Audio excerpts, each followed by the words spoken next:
Before this video starts, make sure to give it a quick thumbs up, and if you are not a current subscriber, make sure to click that subscribe button and turn on post notifications so you'll never miss a video. Thanks. Hey, what's going on, guys? Cardtrix here. Today I'm going to be showing you another awesome card tricking tutorial. This is an advanced trick known as Casino Royale with cheese. I think you guys are going to love this trick. This is a revised performance tutorial, by the way, because I did upload it about a year ago, but I feel I can do so much better than I did. So without further ado, let's just get into this trick. So the spectator can go ahead and shuffle up the cards as much as they want. It truly doesn't matter how much these cards are mixed up. So once these cards are mixed up to the spectator's liking, we can get into the effect. So I'm just going to have them go ahead and select any card in the entire pack. Let's just say they go ahead and select this card right here. I'll turn away, you guys memorize this card. I promise I'm not looking at it. Okay, so once we have the selection, we'll take the card and just get it lost in the center of the pack itself. And then just to really ensure that none of us can know where it is, we'll shuffle the deck up even more. Now once the deck is shuffled to the spectator's liking, I want to bring your attention over to these cards that have been sitting on the card box the entire time. Now these cards just happen to be the 4 kings. So now, some of you guys may think that I'm trying to hide the cards, but I'm really not, because I can show you. I have the King of Spades, the King of Diamonds, the King of Hearts, and the King of Clubs. So we'll take the kings, and we'll just set the rest of the deck off to the side for now. So now here's the thing. Normally, since I have the 4 kings off to the side, we should be using all 4 of them. But I actually kind of lied to you guys about that. We're not going to be using all 4 kings, we're just going to be using 2 of them. We're just going to be using the 2 black kings, so we'll take the 2 red ones, and we're actually just going to take the cards and set them off to the side. So I'm just going to take these cards, and I'm just going to go ahead and set them right here on the card box. We're not going to really use them, we're just going to be using the 2 black kings over here. I dropped one, but whatever. We're going to take the kings, and we're going to sandwich the deck with them. So we have 1 king on top, and the other king on the bottom. So that means that the kings are sandwiching the entire pack of playing cards at the moment. But I want you guys to watch this part carefully. Take my hand. Now I want you guys to see my hand. There's empty, nothing in my hand whatsoever. Now all I'm going to do is just give the king a rub, this King of Spades, a quick little rub. And you can actually see the card completely vanishes. Now what about that king on the bottom? That too will actually also vanish. So now here's the crazy part. Is now, sure, the cards did vanish, but the thing is cards don't just vanish on their own and, not reappear. If a card vanishes, the card has to appear somewhere. So now watch. Give a quick wave over the deck, and what'll actually happen, as we spread out the cards, you'll notice right here, the kings have actually traveled toward the center. Now, I don't know if you guys can see this, but they are actually sandwiching 1 card and 1 card only. So, obviously this raises the question, could it possibly be your selection, the 2 red kings? Wait a minute, but that's impossible, because the 2 red kings were over here, and there was only 1 card here before. So, well, check this out, actually. There's actually only 1 card over here instead of 2. And this time, it should be your selected card, the 3 of clubs. So anyways, guys, that is the trick. I hope you guys enjoyed it. So now let's get straight into the tutorial. Alright guys, hopefully you stuck around for the tutorial.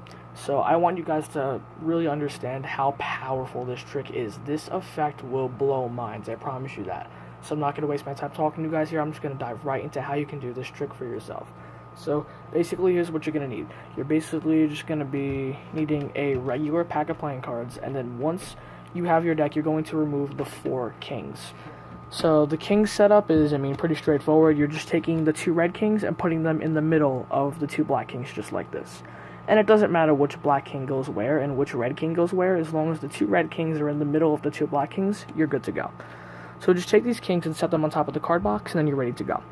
So from here, you can hand the deck to the spectator and let them shuffle up the cards as much as they want. It truly doesn't matter how much these cards are shuffled. When the spectator is happy with the deck, then you can start the effect. So from here, just have your spectator go ahead and select any card in the entire pack. It truly doesn't matter. So let's just say they go ahead and pick this card, and in this case, they have selected the 6 of diamonds. And again, they really could have chosen any card in the entire pack. Now, at this point, it's up to you to control the cards at the top in your favorite method. The method that I used in the trick was the false slip cut, which looks a little something like that, but you can see that it's actually still on top. Now, this isn't an advanced tutorial, so I can only assume that the people who are watching this know how to control the cards at the top already, so I'm not going to go in depth with how to control the cards at the top. because again, that's just basic sleight of hand that most of you guys should know already. But you do not need to use the full slip cut. You can use any method you want to control the card to the top. So once you have the card controlled to the top, you're going to get a pinky break on this card. And the way you're going to do it is you're going to do a push-off pinky break, which looks a little something like this. And a big tip I'm going to give you guys here is there's one of two things you can do. You can say you really could have picked any card, and as you're shaking your hands, you can do the push-off pinky break so you can get the break and that it's not detectable. Or what I highly recommend you do is you say, okay, let's come over to these 4 cards that have been sitting over here the entire time. Now, when you do that, that's used as misdirection because all of their focus and all of their attention is going to be right over here on these cards. So that's your perfect opportunity to get the break on this card. So once you have the break, you're going to take these cards, flip them face up on top of that face down card, which is their selection again, maintaining that pinky break.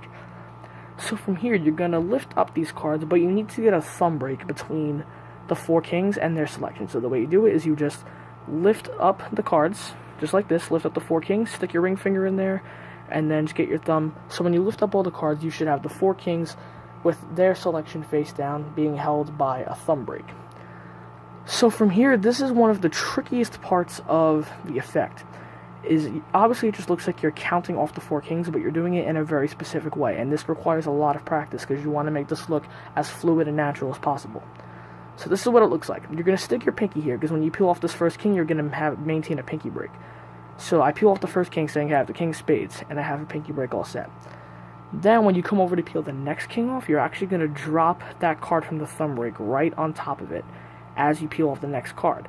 But now the only thing is you're also going to stick your ring finger on top of this card because you're also going to have a ring finger break. So what this does is you actually have 2 different breaks. You have a pinky break and a ring finger break, and this can be tough to hold. And then you're just going to peel off the other 2 kings as normal on top of that break. Now from here, you're going to say, okay, we'll take the kings, and you're actually going to just flip over all the cards from the ring finger break only, and then pick up everything from the pinky break and set the rest of the deck down. So that might have been a little bit confusing, so let's go over that one more time. Okay, so again, you have the 4 kings and their card in a pinky break. You're going to lift up so you can get a thumb break in between the 4 kings and their selection. Now you're going to count them off just like this. When you peel off the first king, stick your pinky right here so you can maintain a pinky break. Then before you peel off the next king, you're actually just going to drop that card from the thumb break, which is their selection, on top of it, and then stick your ring finger right here. So when you peel off that king, you have a ring finger break. So you have 2 different breaks now. And then peel off the rest of the kings as normal. So now again, you have 2 separate breaks, the ring finger break and the pinky break. So you're going to take the cards from the ring finger break only and just flip them all over, and then lift up everything from the pinky break, set the rest of the cards down. So now, what I just said was pretty self-explanatory. I'm sure you guys completely understand what to do and you're not confused at all. It's just very tricky to be able to get that down, because at first when you do that, you're going to be stalling with the cards, trying to make it, get this done. You just need to keep practicing that, holding the 2 breaks at the same time, and counting everything so it looks fluid and natural and you're not stalling. Otherwise, it's pretty obvious that you're trying to hide something. So just make sure you practice that over and over until you perfect it and it looks as natural as possible. So anyways, now this is going to be your setup. You're going to have 1 face-up king down here, which is going to be a black king. And then these cards are going to be the 2 red kings, the other black king, and then their selection. So from here, what you're going to do is you're just going to spread the cards out, showing that you only have 4 cards. But again, you actually have that 5th card, which is down here. So just make sure you keep those 2 nice and square so that you don't flash that card. So just show the 4 cards, again, keeping these 2 nice and square so you don't flash it. Now you need to get these 2 red kings to the bottom, and there really is no sleight of hand here. All you're doing is just nonchalantly cutting the 2 red kings to the bottom of the packet. So from here, you're just going to flip over the whole thing and say, we're actually only going to be using 2 kings, the 2 black ones. And as you say that, you're going to get a pinky break on the bottom card. Now you can do this by either doing a pinky pull down, or you can just riffle up and get the break. Just do whatever you want. As long as you get a pinky break on the bottom card, you're good to go. So now what you're going to do is you're going to take this top card and slide it over just a bit to expose that second red king. Now behind the second red king is obviously all of these other cards here. So what you're actually doing from this point is you're actually flipping over all of the cards except for the bottom one, basically. That's what's been happening here. So when you show these 2 red kings and you flip everything over, keep this one nice and square so you don't flash all those other cards that you're flipping over behind it. So just get the pinky break on the bottom card, slide over the top card, show the 2 red kings, and pretend like you're flipping over just the 2 red kings. Again, keeping all the cards nice and square behind the king of diamonds so you don't flash it. So now, once you do that, this is going to be the setup. The 2 red kings are actually going to be in the middle of the 2 black kings. And there's only going to be one face-down card on top of the packet, being their selection. So what you're going to do is you're going to kind of put your hands in a fashion like this, and pretend like you're struggling with the cards a little bit. Lift up their cards, again, that's all you're doing, and just set it on top of the card box. Because you need to act like you're handling more than one card instead of just one card. Because, again, you want them to think you're handling the 2 red kings and not just one card. So that's why you're going to pretend to struggle with the cards to get both of them, and then just say, okay, we'll set the 2 cards right over here. And in reality, all you did was just set their selection over here, and again, the 2 red kings are in the middle of the 2 black kings, okay? So now, at this point, you can say, okay, so now we got rid of the 2 red kings, let's just use these black ones. And all you're doing is sliding over the bottom card to show that you have 2 kings. So now you're going to set 1 king on top of the deck, 1 king on the bottom of the deck.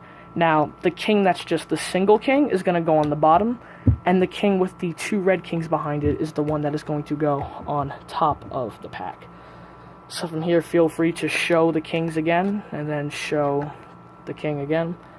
And now this part is not necessary, but what I like to do at this point is I like to just dribble all the cards to really emphasize that the kings are sandwiching the entire deck, because later on, when the kings are melted toward the middle, it just becomes a little more visual and more magical that way. You guys know what I'm trying to say? So now we get into the part where both kings vanish from the top and the bottom and appear in the middle. So here's what's going to happen. The way you get the first king to vanish is you're going to do something called the Ernie's color change. Now the Ernie's color change looks a little something like this. Just like that. It looks like the card vanishes, but in reality what actually happened is the card just moves second from the top of the pack. And here's the way to do this, in case you don't know how to do this already. What you're going to do is you're just going to push the card forward. Oh, and one quick thing is just kind of flash your hand empty and show that there's nothing in your hand, because people are going to think that maybe you had an extra card and you put it on top, something like that. So just show your hand is empty. You're just going to push the card forward and just pretend you're rubbing. Now, what you're actually doing when you're rubbing the card is this portion right here, like the top of your palm, is actually coming in contact with this top card right here. So I rub, but I'm actually pulling this top card out as I'm rubbing. And then once I get it free from that card, which you'll feel when it frees up, then you're just going to move the card forward on top of the king, just like this. And then at some point, you're just going to kind of push the king back in, and then take your hand away and show the king disappears. And it's very visual. It looks like the king just kind of materializes and melts out of thin air. So one more time, just so you get it. Here's the exposed view. Just push the card forward. Just pretend you're rubbing. Use that top portion of your palm to pull out this top card. So that card gets pulled out. When you feel it release, just push the card forward on top of the king, and then just push the king back in. And looks like it vanishes. And you don't need to worry about flashing anything, and the reason for this is your whole palm and this part and your wrist covers everything. So for example, if I push this, and let's say I'm pulling out a card right now, right? Look, I pulled out that king just to kind of show you, but you can see that, look, you can't see anything because the hand just covers everything. So basically that's the Ernie's color change. It gets the card to the second position and moves another card on top of it. And then to get the other king on the bottom to vanish, it's actually even simpler. You're just going to hold the cards in biddle grip, just like this.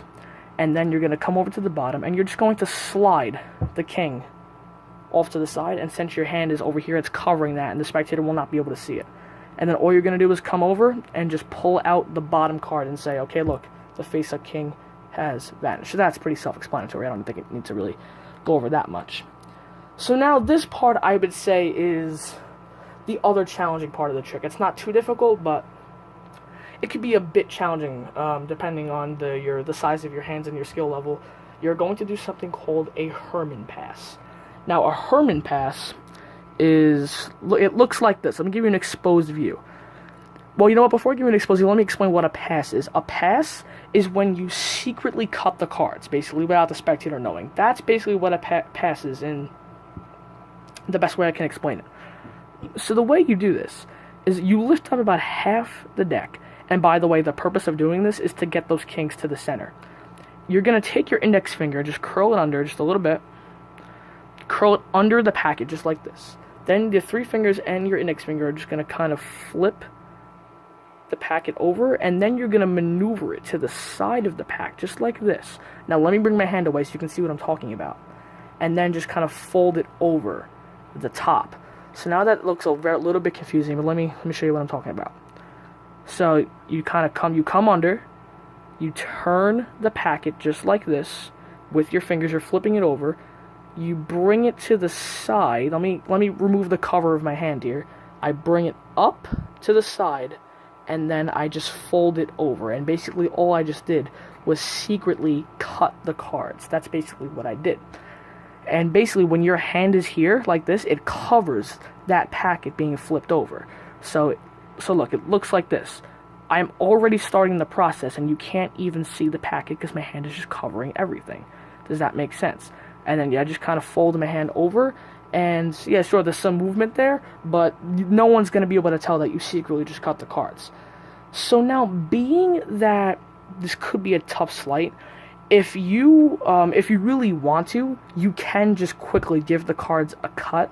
I just don't recommend you do this because that's more manipulation of the cards. And the more you manipulate the cards, the more the spectator can think that you kind of got the cards to move to the center. But if you do the pass correctly, it just looks like the cards went to the middle on their own and you didn't manipulate it. But if you cut it, it can be, well, maybe he manipulated it and then cut it to the center. You know what I'm trying to say? So it's much better to take the time to learn the Herrmann Pass. And then, I mean, there is another quick variation you could do. You could technically also do a turnover pass. Now, I'm not great at the turnover pass, but it's basically the same thing where you curl your finger under, and then as it's in this T right here, you flip over this packet along with it, and then just flip over everything. And it just looks like you flipped over the deck and set it down. But meanwhile, that was just the way to secretly cut the cards. But that's not what you really have to do. All you have to do is do a Herrmann Pass, which is actually easier. So once you learn the pass, again, just rewind it and learn it. And I just did a brief overview of the pass, so if you need like an in-depth tutorial, just search up tutorials and Herrmann Passes on YouTube. You can find so many of them.